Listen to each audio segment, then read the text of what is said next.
All attendees are in listen-only mode.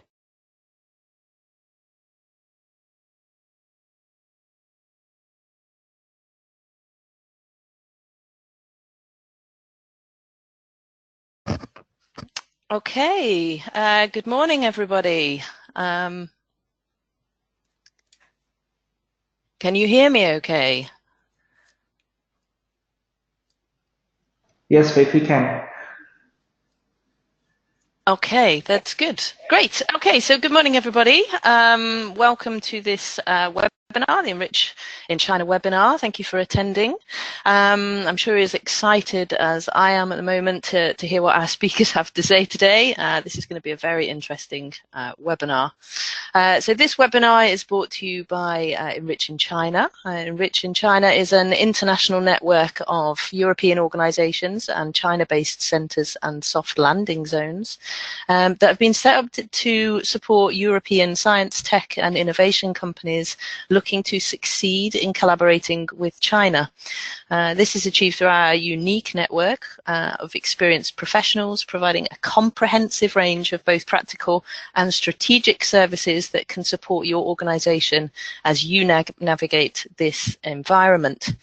So how does that work? Okay, well, we help people to connect into China by providing services, which my colleague will talk to you about later, as well as reinforcing the leadership of European science, technology and innovation in China. So we're here to support European innovation to develop and grow, but also be secured here in Europe. We're also here to support and promote cooperation between Europe and China. So we want to make sure that there is a good communication channel that's open between the two areas. So who is it for? It's for research actors, innovation actors, business actors. So it doesn't matter whether you're from a university, a large company, an SME, or even a startup. These services are designed for you. And what do they do? Well, they will help you to enhance your knowledge, to establish your strategy in China, to equip yourself with the right skills that you need, as well as to engage your network and to expand your reach finally in China. So obviously today we are here delivering you a webinar, and this is specifically designed to help support you to understand and develop your roadmap for China. So we are very keen to hear what our colleagues currently have to say. But first, we are going to click through into the, oops, I do apologize, slightly too quick there. The agenda. So the agenda for this morning, we're just giving you the introduction now to what we're going to be talking about, the importance of understanding culture and business language to successfully collaborate with China. So that will be running for the next half an hour or so, followed by a discussion from Vasco about ENRICH in China and the specific upcoming activities and services that we can offer so that you are fully equipped to know what your next steps can be as you activate your either business or your research or your collaboration project with China. That will also be then followed by question and answer sessions. So throughout this entire webinar, if you have any ideas, if you have any questions, don't hesitate to put that into the chat area on your webinar screen, and then Vasco will be able to field those questions appropriately at the end.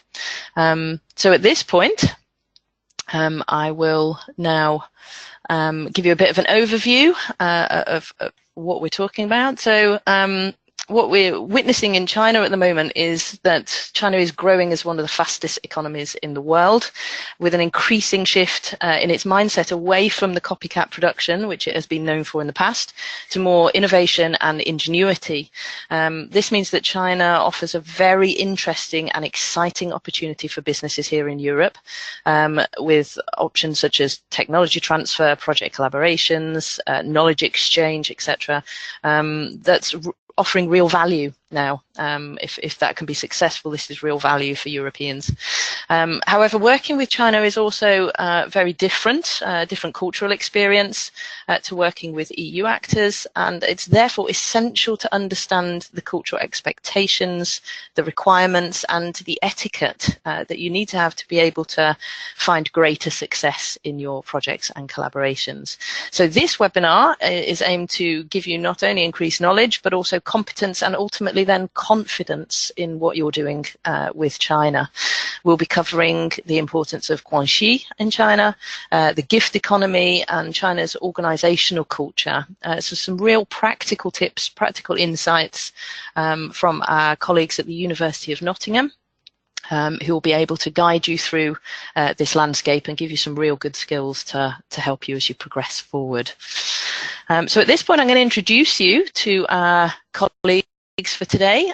So I'll introduce Sujing Xu and Dr. Andreas Fulda, both from the University of Nottingham. Sujing is Teaching Associate in Mandarin Chinese at the School of Languages, Culture and Area Studies, and Dr. Andreas Fulda is Assistant Professor at the School of Politics and International Relations at the University. So at this point, guys, I shall hand over to you. Very excited to hear what you've got to say, and yes, over to you. Thank you. Thank you. Right, thank you, Faith. Hello, good morning, everyone. I'm Sujing Xu, as Faith has introduced myself. Well, actually, it's my first time to deliver a seminar through online platform. I've been teaching for 14 years, but this is my first time to do that. So I'm very excited, but it's also a new experience for me. I know that I was told there are 70 participants have registered, so it seems a very popular program. I'm excited to share with you in terms of understanding Chinese culture and language to successfully collaborate with China. So the overview of our seminar for this webinar, I will focus on the importance of Guanxi and the gift economy. And then I will move on to, I pass on to my colleague, Andreas. Andreas will focus on the organizational culture in China. Right, so let me start with, Guanxi. But before I move on to the concept of Guanxi, I would like to start with trust, the word trust. So when we talk about China, I know more and more small or medium-sized business would like to enter Chinese market. And often we say, oh, we need to build relationships, 关系. But before that, I would like to introduce some background. Why 关系? Why it's important to have 关系? Generally, it is because we often say China is a low trust society, and the probably we say, oh, trust is very important, and in Europe as well. But in the different thing in Europe is the default is you trust your partners if you want to do business with them. Whereas in China, the default is, oh, we distrust first. We distrust unless you've proven yourself you are worth of my trust. So that's kind of the difference between that. So for Chinese people, we often say, oh, we have low levels of trust towards outsiders. Well, if we are considered you are outsiders, we don't trust you. However, once we build the relationship, the high level of trust would play. And normally for the in-group members, including family or colleagues or your trusted partners, confidants, we say we have very high level of trust. So on the one hand, it is low level trust society. On the other hand, if you build up the right 关系 or relationships, it's a high trust society. So probably that's the background of the importance of 关系. So now I would like to move on to the next part, moving on to the 关系. So I mentioned the key word of this webinar, 关系. And what is 关系? It literally means personal relations, personal connections.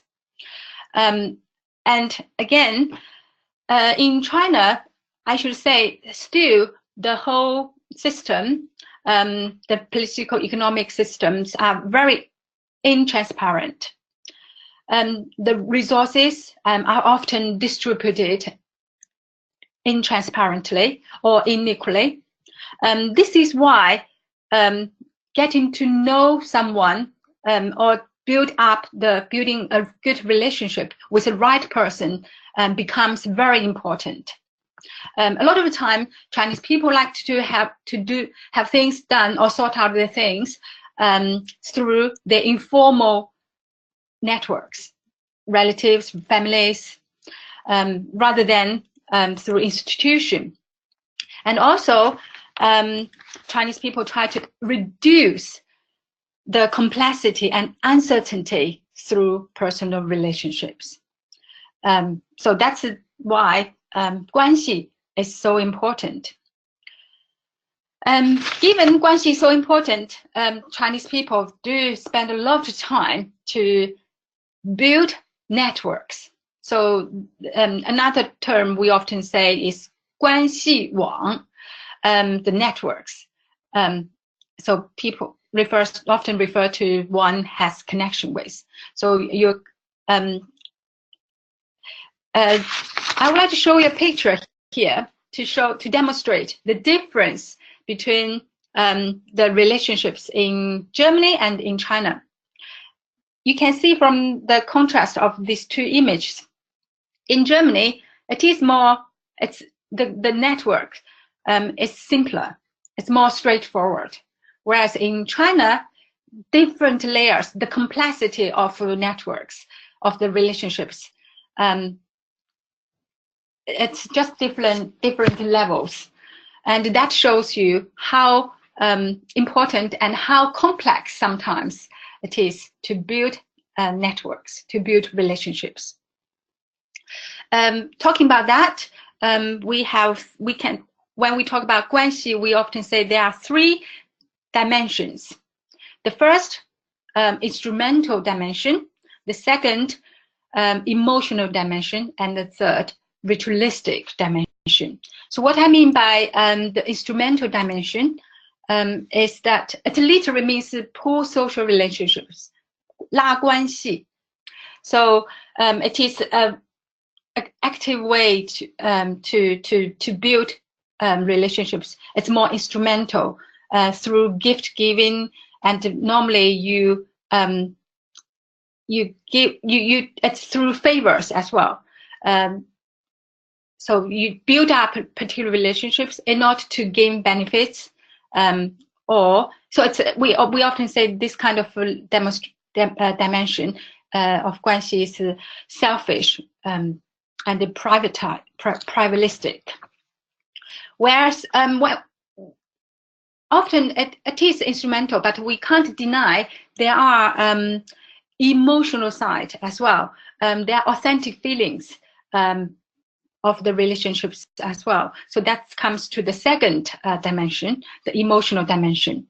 Often it happens with families, kings, friends. You can see Chinese people, the family bonds are still very strong.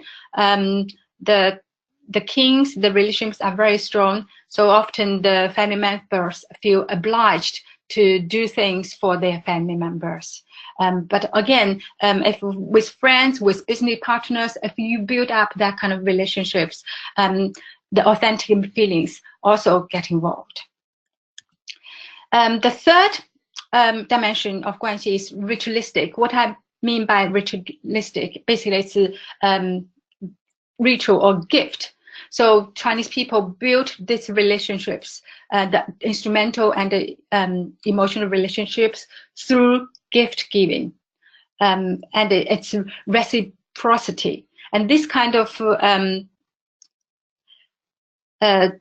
this is what Mayfair Young argues, the gift economy. So basically, it is a self-organizing vehicle for organized Chinese society. So I mentioned the 3 dimensions of 关系,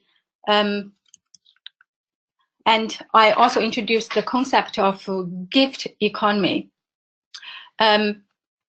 Now I would like to show you some of the why and how Chinese use or use 关系, or how and when the gift economy plays in. In general speaking, it could play in any sector, in private, in public. Chinese people like to use 关系, or they need to have this play the art of 关系. I can give you an example. For instance, one of my relatives would like to see, would need to have an operation, and again, even you try to go into the hospital and find a doctor, you need to have 关系in order to find the right doctor. It's not guaranteed. You go to the hospital, oh, say I need to have an operation, and then the hospital would automatically provide you a doctor. You need to have 关系. You need to have the right connection in order to have an operation. And again, for the school or education, so if you would like to have your children to be sent to a better school, people would mobile or manipulate their 关系in order to get in. So that's the daily life. When we come to the business setting, 关系plays even more important role. Probably you need to be mindful that in China, it is not a totally free market. So if you would like to enter the Chinese market, there will be a lot of bureaucracy or red tapes. The officials would need to sign off. So in this context, the local partners need to have the right connections with right officials in order to sign off the red tapes. And so a lot of European organizations, when they enter into Chinese market, you often will find they like to use agents, because the local agents would play that role, would help them to deal with different relationships, and would help them to deal with the difficulties the local officials may give. So that comes to another concept, the gatekeepers. As I mentioned earlier, the Chinese economic system, the business system, and the political system is intransparent. And normally we have the agents or gatekeepers to play the role as guardian materials, or unlock the innumerable gates. So this kind of roles, you could say the gatekeepers, actually, it has the positive sides. It helps you to deal with all the difficulties. However, you need to pay the price for that as well. Normally, they gain benefits when play the roles. So either resources or the money. So that's my part. I would like to move on to my colleague, Andreas, for his part. Well, thank you so much, Sujing, for this excellent introduction to the cultural aspect of the networking culture in China. Now, perhaps some of our listeners and participants may have already started thinking about some of the implications of such a widespread cultural norm And I think it's fair to say that between organizations, individuals matter a lot. So let's say if you're a business or a university, yes, you will have partnerships with other organizations, but the individuals in those organizations are key. And these kind of face-to-face meetings and relationships are absolutely central to your success. But here we also need to be mindful that in the case of mainland China, when you engage with China, for example, through agents who then develop this relationship with local governments and local government officials, this happens in a really non-transparent realm. And you could say, well, we'll not pay attention. That's, after all, their job to kind of find ways to navigate through this bureaucracy. But the thing is, when you look at it from an outsider's perspective, it's evident that very often what happens then in the process that where this enmeshment happens between business elites and political elites in China, that this is a basis for corruption. And while you may not be personally aware of these practices, these harmful practices, it's quite possible that they occur, and you need to pay attention to them because, of course, corruption is harmful to the public good. And here, I would like to alert you to the fact that China's political economy is really, you can't separate business from politics. You may say business, business, politics, politics. And I'm not sure whether that's actually the case in Europe, but in China, it's certainly not true because China's economy is very much state-led or state-controlled. And therefore, we need to pay attention to political culture. And here, as a political scientist and as someone who's lived in China for 8 years and engaged with China for 20 years, I've very often heard my Chinese friends, whether it's government officials or business people or people in academia, they said the political culture can be summarized as 你死我活, which can be translated as you die, I live, or I get 100 points, you get 0. So in a nutshell, political culture is very much a culture of like thinking in zero-sum categories. So although very often you hear win-win being used as a term in political speeches or even among business people, but in reality, that's not necessarily what's happening. And so the reason why you need to pay attention to that is because the gatekeepers who are very close to the government and bureaucracy, they will basically very often subscribe to such a political culture. And that has a knock-on effect on business culture as well. And what that means is that, of course, power is always important and, who has it and how they use it. But if power is understood as having power over other people, then it's an idea of dominating others.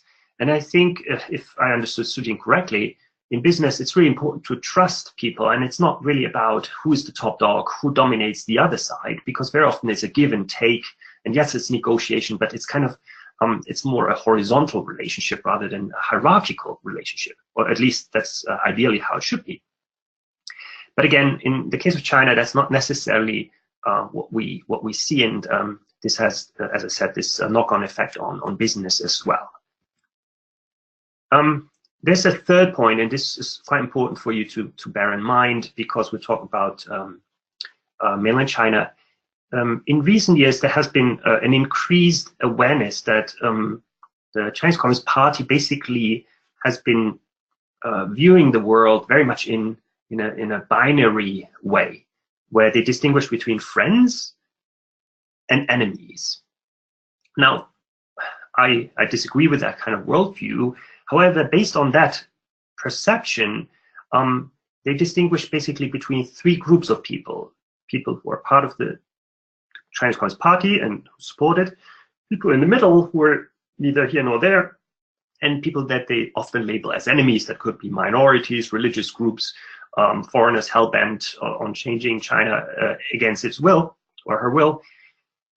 But no matter what, if this is kind of the prism through which they view outsiders, you need to be aware that you might be at the receiving end of United Front politics, where they consider you as part of, let's say, the waverers, and they want to lure you into their field. For example, by you saying positive things about China or the Chinese Communist Party or the Chinese government. Now, I've time and time again witnessed that British or other European business leaders have indeed tried to curry favors with government officials. And in a way, you could understand why they're doing that. They want to enter the market. They want to build up a good relationship, so to speak. But there's really a flip side to this coin, which you have to be aware of, because in recent months, the global discourse about China has really changed. So I just want to cite the Economist and his reporting about sharp power and CCP-led influence operations abroad. And this is really a game changer, because people are now much more critical about the role that the Chinese Communist Party plays at home and abroad. So let's say if you feel that you need to curry favors with the Chinese government, and you agree to go to a meeting or a conference, and you say all these things, you need to be mindful that this will be documented. There will be pictures which go on the Chinese language web, or later also on the English language web, and people pay attention to that. So in recent months, we've seen more and more investigative journalism, critical scholarship, where people have actually looked at these pictures and these reports and have said, why is someone sitting with a government official who is tasked with United Front work? And so this is actually something you need to bear in mind, because it carries a huge reputational risk. So you can't assume just because you're far away in China and you're having a banquet where pictures are being taken that no one will pay attention. People will pay attention eventually, and it could damage really the reputation of your company, your brand. And my understanding is it's very hard to build up a good reputation and a trusted brand. But it's very easy to destroy it, essentially. So this is something that you need to bear in mind in terms of your reputational risk. The second one is the legal risk. So let's assume you enter the Chinese market through intermediaries, which actually help you unlock those gates, and that's a good thing. But let's say if the intermediaries engage in some kind of shenanigans and engage in harmful local practices, for example, they start bribing people. So, for example, the case of the British multinational corporation GlaxoSmithKline, they bribed doctors and hospitals to have their medicine and medical products sold at Chinese hospitals, because that's the venue for selling drugs. Then the problem is you basically become complicit in corruption. And that's exactly what happened with JSK, and they were eventually fined a record 490 million for bribing hospitals and doctors. And I don't have time to go into the details of this case, but they had major conflicts with the intermediary, someone who had kind of built up that relationship with the Shanghai authorities. And it led to a British private investigator being jailed for 2 years in China, and his wife as well. So it was actually quite traumatic for some of the people involved. And this brings me really to the last point. Some of you may have paid attention to news reporting about the arrest of the Huawei CFO Meng Wanzhou in Canada. Now, it's not the time for me here to comment on this case in greater detail, but what happened as a consequence is that various Canadians were actually detained, most of them deported, but not all of them. So some of you may have heard about Michael Kovrig and Michael Staber, who are actually still detained in China, and they haven't been charged for any kind of crimes. And this has, of course, created a huge problem in the Sino-Canadian relationship. And now I'm mentioning this because in this fracturing world that we're living in, you never know when perhaps there might be a conflict between, let's say, the UK and China, or Germany and China. Things like that can sometimes happen rather suddenly. And if you happen to be from one of these countries, it could very quickly affect either you or some of the people that work for you. And so in recent weeks, both the US and Canada have actually issued travel warnings. And for example, American universities have even provide guidance for students studying in China, how they should protect themselves in terms of, for example, the use of social media, etc. And so I think it's a sad state of affairs, but it's really something which you need to kind of bear in mind when engaging with China, that there are reputational risks, legal risks, and personal risks. So to kind of summarize perhaps our input, I think both Sujing and I, we agree that intercultural communication, collaboration skills are absolutely central if you want to have a good relationship with Chinese people and understand Chinese culture and build up these trusting relationships in these kind of networks. That's absolutely key. But at the same time, we think anyone who engages with China needs to engage in due diligence. So you need to kind of follow the laws and regulations, not just in China, but also of course, in Europe. You need to be careful before you sign any MOUs or other, let's say, for example, contracts in joint ventures. Do read the fine print, it's very important. Also make sure that you're really partnering with the right partners. And yes, you need to engage in risk assessment because it's not quite as straightforward as perhaps, let's say, 15 to 20 years ago when China was just entering the WTO at the heyday of European China engagement. So I think from our side, these are the kind of inputs we wanted to make, and we very much look forward some of your questions and hope we will be able to answer them. That's great. Thank you. Thank you both. Very interesting, very informative. A lot to think about from that. So thank you both. I do actually have some questions myself, actually, which I thought I would pose now while I have the floor.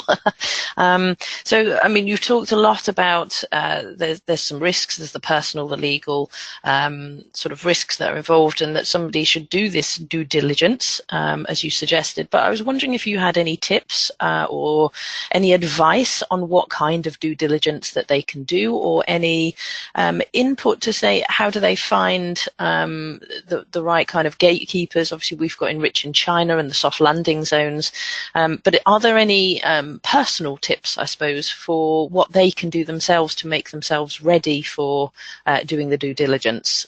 So guys, do you have any advice in that direction?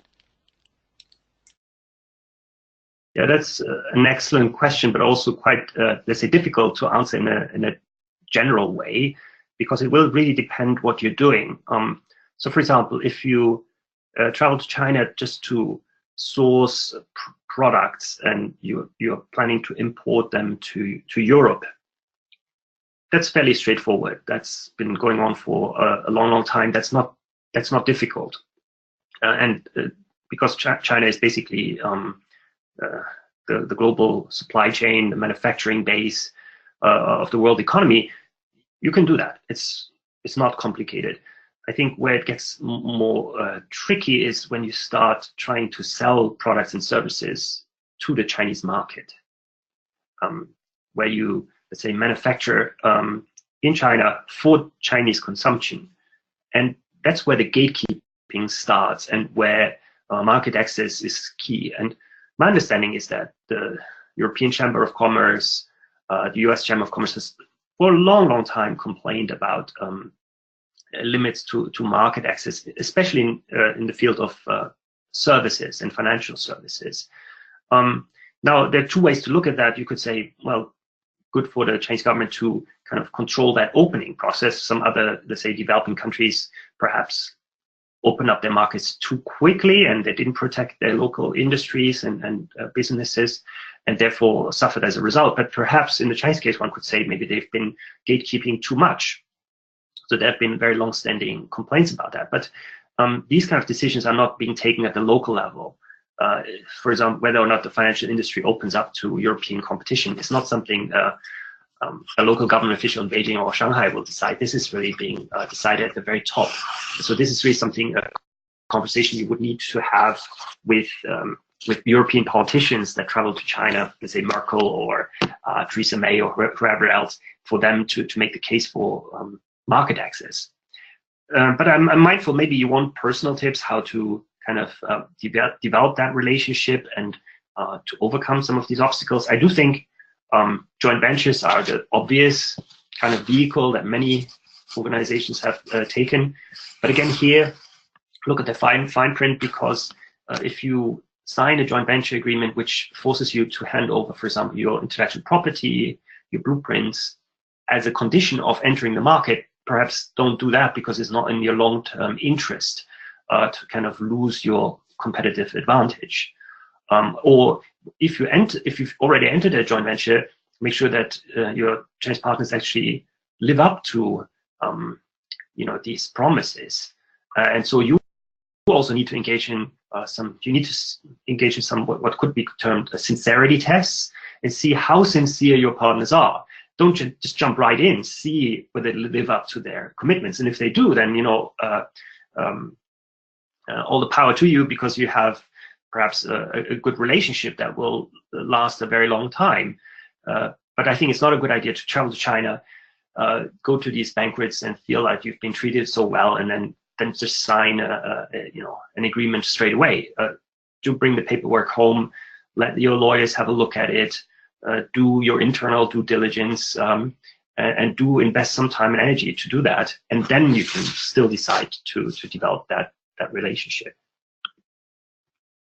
Yeah, that's great. Thank you. That does help. I do have a question for Sujing as well, please. Just thinking about the gift culture, and something that I've come up against personally when I've been working with China, knowing how to set the right level for a gift. So not getting into the situation where the Chinese give you a very expensive gift and you end up giving them a pen in return or something. Is that important to make sure that you set the right level for gift giving? Does it matter on the Chinese side? And in which case, is there any tips that you can give in terms of how to anticipate the right level of gift giving for the occasion that you're at? Do you have any advice? Right, thank you, Faith, for your question. Yes, in terms of the gift-giving culture, I should say, well, in principle, it's reciprocity. But for Chinese people, when they give you a very expensive gift, they don't really expect you return immediately with another very expensive gift. That's not the reciprocity means here. It actually means, well, what the Chinese expectation would be in the long term, when they take the initiative to show their friendliness, and they they show their sincerity to build a long-lasting relationship with you. That's why they give you very expensive gift as a signature, as a ritual. But I think it's more about long-term favor and a long-term relationship. So I personally wouldn't say, oh, I would say, don't worry about return, the gift immediately.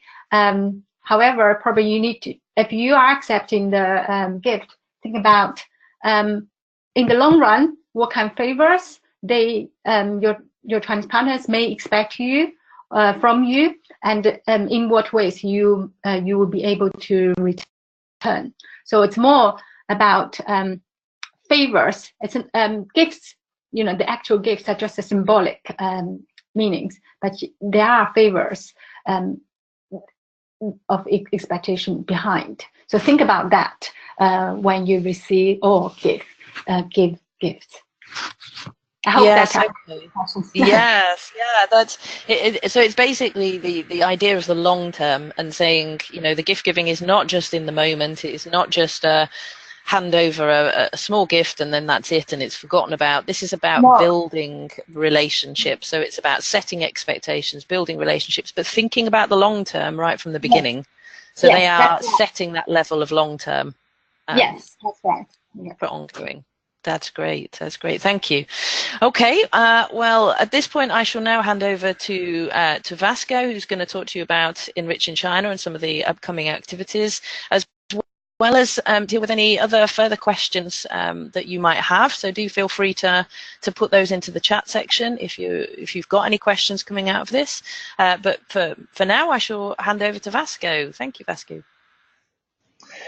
Thank you, Faith. Thank you for all the moderation and also the other speakers. Thank you for sharing your knowledge with us. I can also let you know already, Faith, that we already have a couple of questions. So don't worry that we will address them at the end of the session. And in case we don't have time to answer all your questions, we will make sure that we will send the inquiries to our speakers. So that they can be later sent by email as an answer, but we will try to address them as most as possible.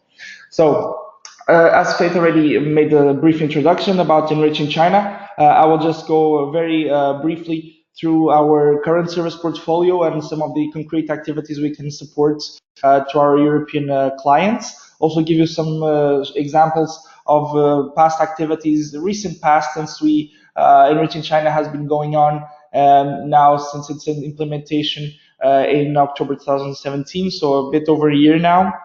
And we had a lot of activities and services being provided. So we will just give you very, very few examples, and we'll also, as the purpose of this presentation, show you a couple of information of the upcoming events that we have planned within ENRICH in China.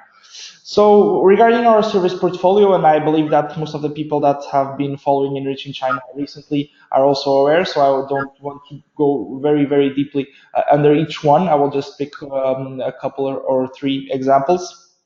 So we currently have 6 service categories that we provide to our European organizations. We have incorporated one with innovation support certification, soft landing service, which we believe that they complement each other, and that it will be more harmonized this way. So going a bit deeper into 3 specific ones, I would like to highlight the RDI consultancy and coaching, RDI intelligence, and the training service offer that we have.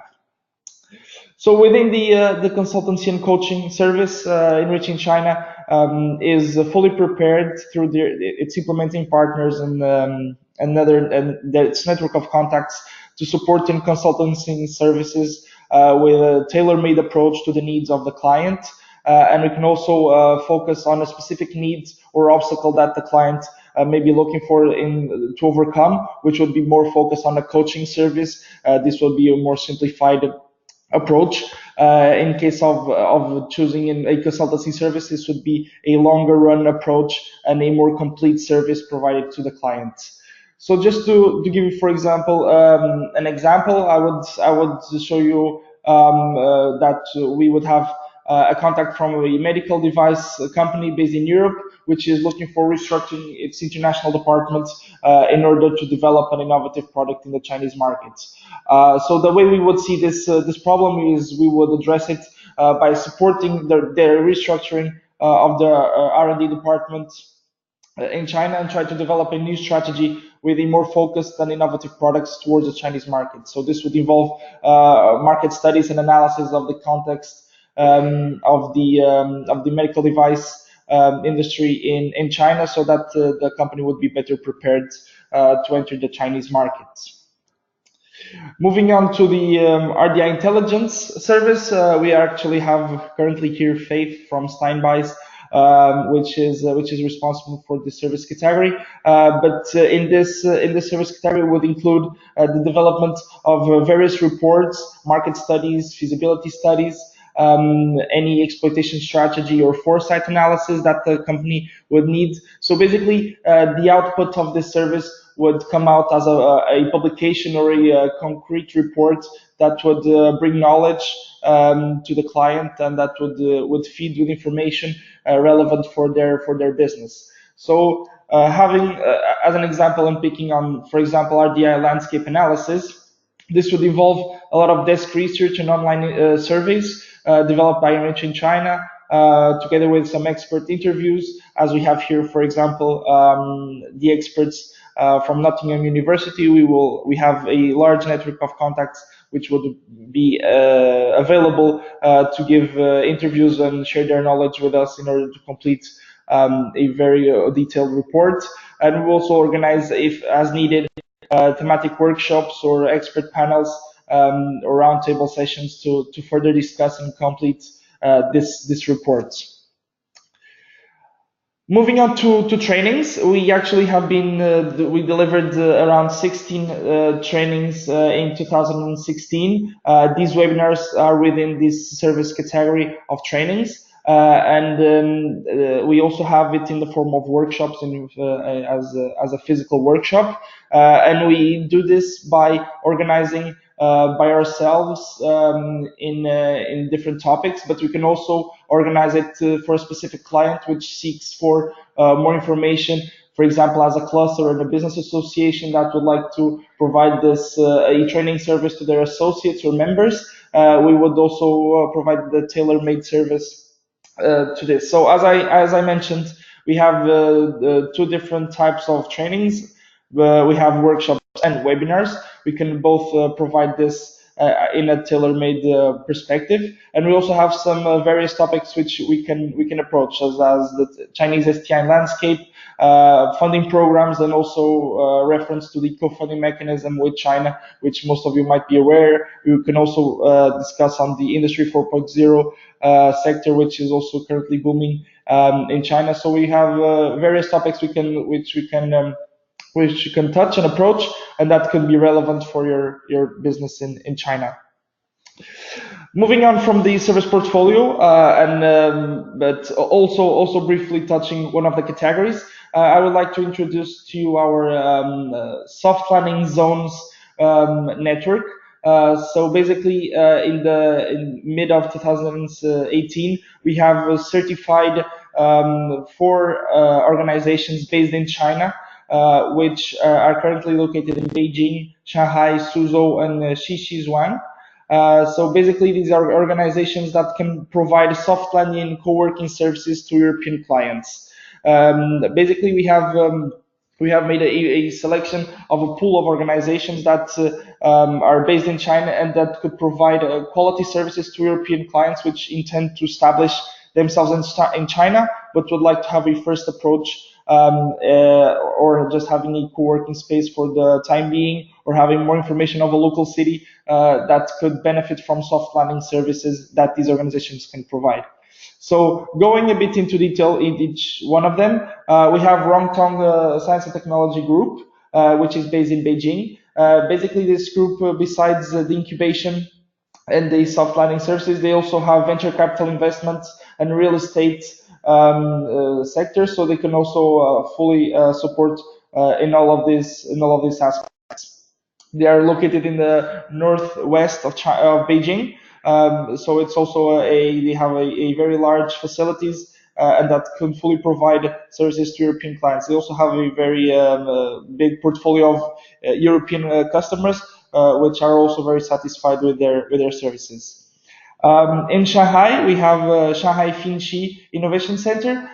They offer a top-notch working space with professionals that support in all of their services, and also have a very big network of European companies in their facilities, so it's quite an international soft landing zone. In Suzhou, we have the UCINO Business Consulting Group, which is CEO'd by Frederic, which is also very close to our ENRICH in China project, and they assist foreign companies interested in expanding their activities or setting new business units in China. They're a reference organization in Suzhou, and but they can support in many other aspects around Suzhou, not just Suzhou. And lastly, we have Beijing Software Enterprise Advisory Center, which they have various offices around China, but have applied with the soft landing program in Xixizhuang, which is close to Beijing. And they also provide solutions for international clients that are willing to expand their network of contacts and their business in China. So in case you want more information, contact us by email. I will also show you the contacts on the end. So you also have more information in our website, which will be shown in the last slide. Going through the previous activities, past recent activities which we have organized, I would like to point out the matchmaking tour we organized in November last year. So this was a tour that went through Suzhou, Wuxi, and Shenzhen. We had a big delegation with over 30 participants from 10 EU member states, which was a large delegation. The participants had the chance to attend the EU Sino-Europe STI seminar and also the Xing Sino-Europe Cooperation Seminar, which took place in Suzhou and in Wuxi, and also attend for free the well-known China High-Tech Fair in Shenzhen. Besides the participation in these seminars and large conferences, there were business visits that were organized locally and B2B sessions that were tailor-made specifically for the delegation in all these three cities. Besides this tour, we also organized for various occasions, but I will just point out this one. We organized a dedicated mission to and supportive activities to a Lithuanian delegation that was represented by MITA, which is the Agency of Science and Innovation and Technology. This took place between November 19th and 22 in Shenzhen, and they had a chance to visit leading Chinese technology companies such as BID, Royal, and Investment Shenzhen, for example, and also individual meetings were arranged with the delegation with representatives from these organizations. In terms of upcoming activities, which I would like to highlight, we will soon have a tour, another matchmaking tour in April, focused on the healthcare sector. So basically, this will enable European stakeholders to match with the key Chinese healthcare companies or service providers and policymakers. This will take place in Beijing and Wuxi, so in this case, just two cities, and will go through between April 8th and 13th. Through this mission, we will also have the chance to visit companies in their facilities and have the chance to bilaterally meet with them one-on-one, so it will be a great opportunity for networking. Besides all the B2B sessions, there will also be the opportunity to access the Nordic Edge China event, which is focused on smart mobility and healthcare, which will take place in Beijing, and also the Taihu Life Science and Healthcare Forum, which will take place in Wuxi. These are very well-known events taking place in China, and that participants will have the chance to participate on this tour for free. In terms of other upcoming activities, besides the tour, which I've also mentioned, it's also here stated, we will have a webinar that will be organized on February 27th, focused on the China's path to industrialized modernity. So this will also be organized monthly, as you can see below. As we did in 2018, our webinars will be organized monthly with different topics. So from my side, that's all. I would like to leave you with contacts from our physical locations in China and in Europe. So here are the addresses and the contact numbers in case for you to clarify any doubts. Also our website and email to contact us with any inquiry or any question regarding any activity, those services that you provide. And also our social media that you may find us on the Europeans, such as Facebook, Twitter, LinkedIn.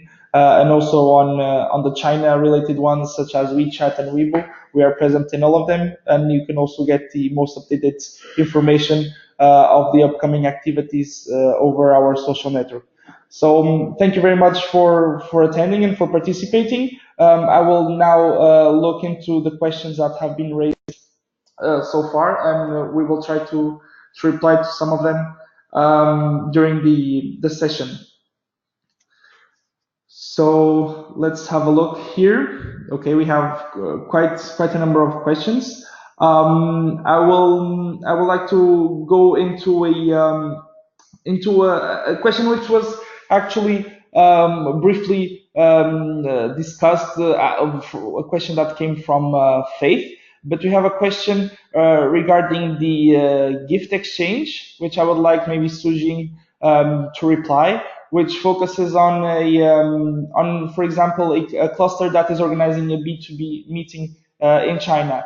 and they intend, as usual, to bring gifts to the Chinese organizer. But they would like to know if the companies joining this delegation should also bring gifts to the B2B meetings, and if these gifts, if this is, if I understand the question correctly. So, Sujing, would you have a comment here? Yeah, thank you, Vasco. So my understanding of the question is whether the European delegations should also bring some gifts to Chinese partners, right? Yes, that's my understanding. I think in principle it will be a good sign to to show your friendliness if you bring like small gifts. For instance, wine. Chinese people like European wine, as a symbolic sign. And I think for Chinese partners, I think they understand that in Europe, people wouldn't give like very expensive big gifts for the first time. So they understand. I think most of them understand that. So I don't think they have that expectation. So small gifts like wine or some local specialities will be a good sign. Okay, great. Thank you, Sujing. Just keeping on the topic, since I think we have been receiving quite a number of questions on this aspect.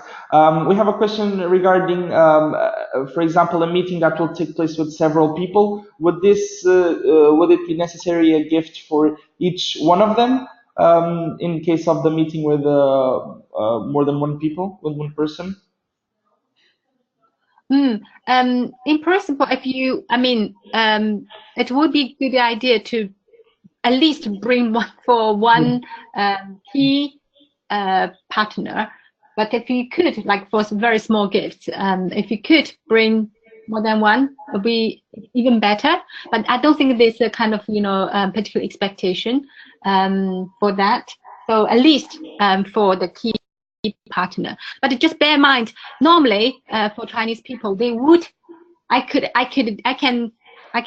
think it's surely that they would take the European delegations or partners for banquet for the first time. So imagine in a banquet setting, if you would present your gifts to either to one of the leaders or to all the participants, Chinese participants.